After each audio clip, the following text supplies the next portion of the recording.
হ্যাঁ গো, এলে? হ্যাঁ হ্যাঁ, মোটামুটি সবার বাড়ি একবার করে ঢু দিয়ে এলাম, বুঝলে গিন্নি।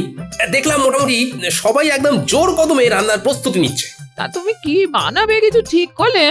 এমনিতে বাড়ির রান্না তো বেশ ভালোই করছো। সেটাই তো এখনো ঠিক করে উঠতে পারিনি। সবাই মোটামুটি সেই গতে ধরা রান্নাই করছে। না, আমায় একটু অন্যরকম কিছু ভাবতে হবে। দাদু, ও দিদা, এক ঘটি জল দাও না। ঝাল কি ঝাল! আর খাবো না, নাক মুলছি, কান মুলছি, আর খাবো না। উফ, বাপরে বাপ! দাঁড়া দি, কিন্তু কি খেয়েছিস বলতো? ফুচকা! আমার বাবা শহরে গিয়েছিল, তাই ফেরার পথে ওখান থেকে এনেছিল ঝাল ঝাল ফুচকা। জানো তো দাদু, এখানকার কেউই ফুচকার তেমন নাম শোনেনি। গিন্নি, ও গিন্নি, ফুচকার দোকান দিলে কেমন হয়? খুবই ভালো হয়। হ্যাঁ, সেইবারে খুকির বাড়িতে গিয়ে খেলাম, শহর থেকে জামাই এনেছিল, অসাধারণ। কি